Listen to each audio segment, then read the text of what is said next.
네, 반갑습니다. 마음기장TV 마음기장 한마을 선생입니다. 부부 셀프힐링 홈스쿨링 영상을 함께 합니다. 9분 째깍 외에도 피해 배우자 셀프힐링 하실 수 있는 역주행 리추얼 영상을 보내드립니다. 오늘 영상은요, 전 영상에 이어서 외도 피해 배우자의 의식의 흐름에 관한 이야기를 해보려고 합니다. 외도 피해 배우자의 대부분의 마음의 고통은 의식의 흐름에서 옵니다. 네, 의식의 흐름이요. 네, 의식의 흐름이 뭐냐고요? 네, 먼저 그럼 이 의식의 흐름을 한번 보겠습니다. 이 의식의 흐름을 제일 먼저 이야기한 사람이 윌리엄 제임스라는 미국의 심리학자하고 철학자이죠. 이분이 의식의 흐름, 스트림 오브 consciousness라는 용어를 처음 사용했습니다. 근대 심리학의 창시자입니다. 이분의 뒤를 이어서 현상학으로 유명한 독일의 철학자 마틴 하이데거의 스승이며 샤르트르를 통한 실존주의에 영향을 끼친 에드먼드 후서, 이분이 이 용어를 재창조했지요. 지금은 낯선 용어가 아닙니다. 우리는 배우자의 외도가 아니어도요, 일상에서 이 의식의 흐름을 경험합니다. 근데 이 의식의 흐름은요, 자기가 원하는 방식대로 흐릅니다. 주체하고는 상관이 없어요. 이 의식이 우리의 내면의 어딘가에 자리를 잡고 있다가요, 어떤 대상이 나타나면 그 대상을 목적으로 한 의식으로 하고, 그 대상에 대한 의식이 끝나면 의식을 멈추고 자신 안에 이렇게 잔잔하게 있는 것. 근데 이렇게 알고 있지만 실제 의식은 그렇지 않습니다. 의식은요, 언어와 이미지의 형태로 연속적으로 흐르고 움직입니다. 이런 의식의 흐름은 개인의 결심, 이런 생각하지 말아야지, 이런 걸 해야지 하는 의지의 선택과는 전혀 관계가 없습니다. 거의 자동화된 의식의 흐름은 단 한 번도 우리를 떠났던 적이 없지요. 심지어는요, 잠자는 시간에도 이 의식의 흐름은 멈추지 않아요. 우리의 꿈으로 등장해서 우리 안에 내적인 내러티브를 끝없이 만들어내는 겁니다. 지금 이 영상을 보시는 시청자분들도 영상 지금 현재 보시면서 어떤 의식의 흐름을 갖고 있을 겁니다. 대부분의 시청자분은 이 영상에 몰두하겠지만 몇몇 분의 경우는 이미 의식의 흐름에 마음이 가 있는지도 모릅니다. 어떤 사람의 의식은 이 영상과 다른 영상과 유사성이나 차이점을 발견하고 있거나, 아니 어떤 사람의 의식은 이 영상에 대한 평가, 분석, 판단, 해석 이런 거 하는지 모르죠. 어떤 사람은 이 영상을 보면서 가스레인지에 올려놓은 곰탕에 내 의식이 가 있을 수도 있겠습니다. 아니면 낮에 사온 뷰를 냉장고에 넣었는지 갑자기 궁금해하기도 할 거고요. 어떤 사람의 의식은 자신이 이 영상을 보는 것을 배우자가 보지 못하게 하려고 하거나, 이 영상을 지금 보고 있으면서도 의식은 자녀의 귀가 시간에 가 있을 수가 있는 거죠. 이렇게요, 의식은 우리의 의지와는 상관없이 자기 스스로의 지향성과 움직임을 갖고 있는 겁니다.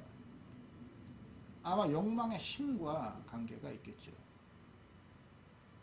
물론 의식의 흐름은 창의성과 상상력, 호기심, 발명과 발견, 일상의 할 일의 처리와 우선순위 정하기 등, 그리고 다른 이들을 위한 케어와 헌신에도 관여합니다. 그런데요, 이 의식의 흐름이 가장 많이 관여하고 있는 건 자신의 안전입니다.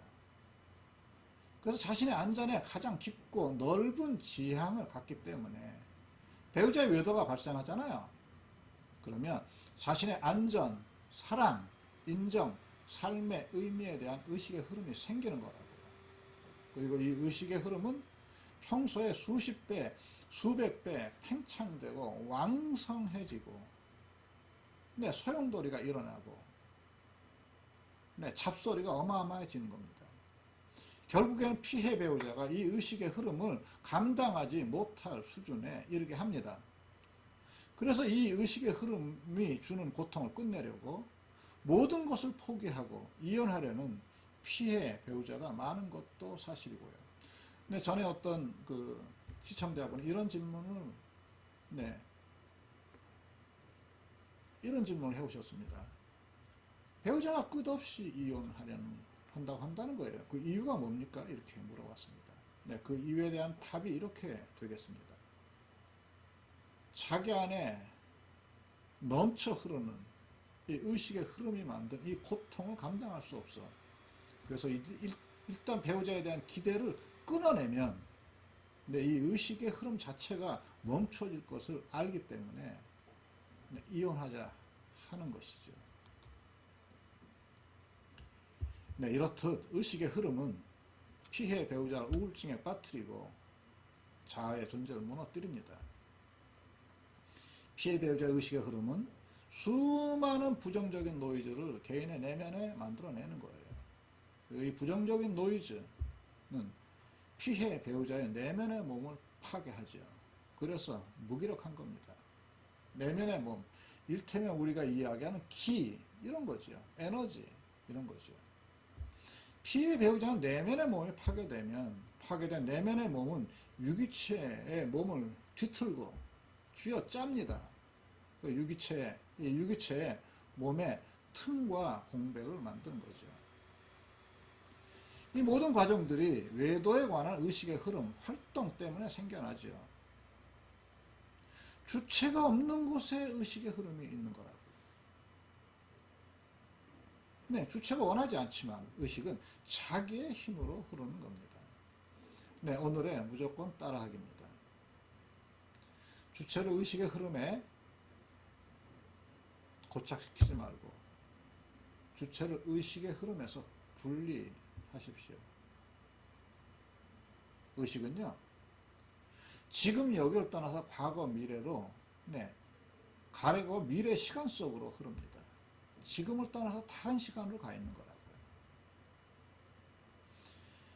외도 피해 배우자의 의식의 흐름은 상처를 경험했던 어린 시절, 혹은 배우자를 처음 만났던 시절, 연애했던 시절, 배우자가 부재했던 시절, 시댁처가와의 특별을 했던 시절, 배우자가 즐거웠거나 그렇지 못했던 시절, 배우자와 자녀와 어떤 사건이 있었던 시절로 주체를 시간 이동시킵니다.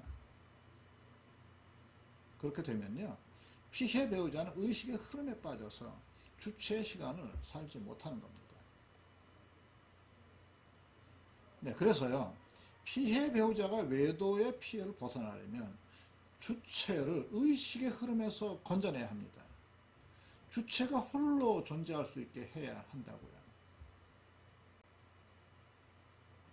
의식은 이렇게 시간만 이동하는 게 아닙니다. 의식은요, 주체가 여기에 있는데요, 이 주체를 다른 장소로 옮겨갑니다.